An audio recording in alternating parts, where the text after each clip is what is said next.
രണ്ടാം പിണറായി സർക്കാർ അധികാരത്തിൽ ഏറിയതിനു ശേഷമുള്ള നിയമസഭാ സമ്മേളനങ്ങളിൽ എല്ലാ തവണയും മുഖ്യമന്ത്രി പിണറായി വിജയനെയും ഇടതുപക്ഷ മന്ത്രിമാരെയും എം.എൽ.എമാരെയും എല്ലാം ചോദ്യമുനയ്ക്ക് മുമ്പിൽ നിശബ്ദരാക്കി നിർത്തുന്ന കോൺഗ്രസ് എം.എൽ.എമാരും പ്രതിപക്ഷ നേതാവ് വി.ഡി. സതീശനും മുസ്ലിം ലീഗ് നേതാക്കന്മാരുമെല്ലാം ഇത്തവണ അല്പം വെള്ളം കുടിക്കുവാനുള്ള സാധ്യത ഏറെയാണ്. അതിൻ്റെ പ്രധാന കാരണം മറ്റൊന്നുമല്ല. രണ്ടാം പിണറായി സർക്കാർ അധികാരത്തിലേറിയതിനു ശേഷം നിരവധി തവണയാണ് ഇടതുപക്ഷ സർക്കാരിൻ്റെ അഴിമതി ആക്രമണങ്ങളുടെ ആരോപണ ശരങ്ങൾ ഓരോന്നായി പ്രതിപക്ഷ എം.എൽ.എമാർ തൊടുത്തുവിട്ടത്. ഇപ്പോൾ പ്രതിപക്ഷത്തെ ഒരു പ്രധാനപ്പെട്ട എം.എൽ.എക്കെതിരെ, അതായത് ബത്തേരിയിലെ നിയമസഭാ മണ്ഡലത്തിലെ എം.എൽ.എ ആയ ഐ.സി. ബാലകൃഷ്ണന് എതിരെ ഇത്തവണ നിയമസഭാ മന്ദിരത്തിൽ മുഴങ്ങിക്കേൾക്കുവാൻ പോകുന്ന പ്രതിഷേധ അലകൾ ചെറുതായിരിക്കില്ല എന്ന് ഉറപ്പിച്ചു പറയുവാൻ സാധിക്കും.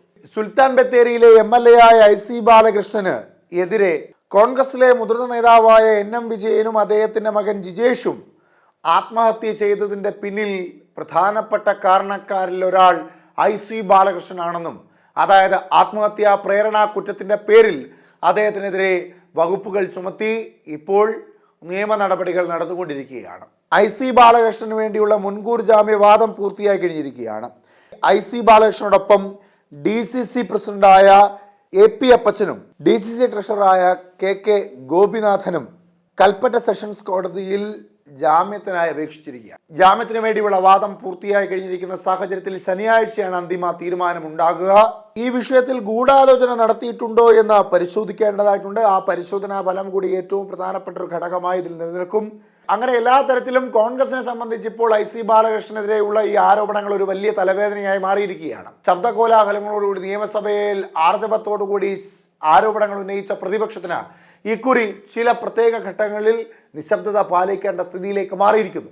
ഐ.സി. ബാലകൃഷ്ണനെതിരെ ഉയർന്നിരിക്കുന്ന ആത്മഹത്യാ പ്രേരണ ആരോപണം മാത്രമായിരിക്കില്ല സഭയിൽ ചർച്ചയാകപ്പെടുക.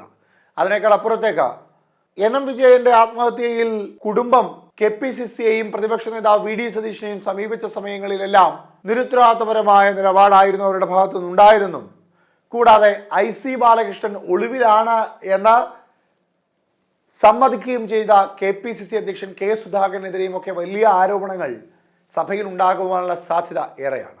ഇത്തവണത്തെ സഭയിൽ സർക്കാർ വിരുദ്ധ വികാരങ്ങളെ മനസ്സിലാക്കിക്കൊണ്ട് സർക്കാരിനെതിരെയുള്ള രൂക്ഷമായ ആരോപണങ്ങൾ സഭയിൽ ഉന്നയിക്കപ്പെടുമ്പോഴും ഐ.സി. ബാലകൃഷ്ണനെ മുറുകെ പിടിക്കുവാൻ തന്നെയായിരിക്കും ഇടതുപക്ഷത്തിന്റെ നീക്കം. കൂടാതെ നിലവിലുള്ള ഭരണവിരുദ്ധ വികാരത്തെ ഭയപ്പെടുന്ന ഇടതുപക്ഷ എം.എൽ.എമാർ അല്ലെങ്കിൽ ഇടതുപക്ഷത്തിന്റെ നേതാക്കന്മാർ സഭയ്ക്കുള്ളിൽ ഐ.സി. ബാലകൃഷ്ണ വിഷയത്തെ രൂക്ഷമായി ഉന്നയിച്ചുകൊണ്ട് നിയമപരമായി കഴിയുന്നത്ര രീതിയിലെല്ലാം പടപെടുത്തിക്കൊണ്ട് UDFന്റെ എം.എൽ.എ ആയ ഐ.സി. ബാലകൃഷ്ണനെ അകത്തിടുവാനുള്ള നീക്കങ്ങളും നടത്തുവാൻ സാധ്യത ഏറെയാണ്. അത്തരത്തിലൊരു കാര്യം നടന്നാൽ അത് തെരഞ്ഞെടുപ്പിൽ ഒന്നുമില്ലെങ്കിൽ വയനാട്ടിലെങ്കിലും അവർക്ക് ഉപയോഗപ്രദമാകുന്ന രീതിയിലേക്ക് ഇടതുപക്ഷം അതിനെ മാറ്റിമറിക്കും. അതിനാക്കം കൂട്ടുന്നൊരു വാദമാണ് പ്രോസിക്യൂട്ടർ മുൻപോട്ട് വെച്ചത്.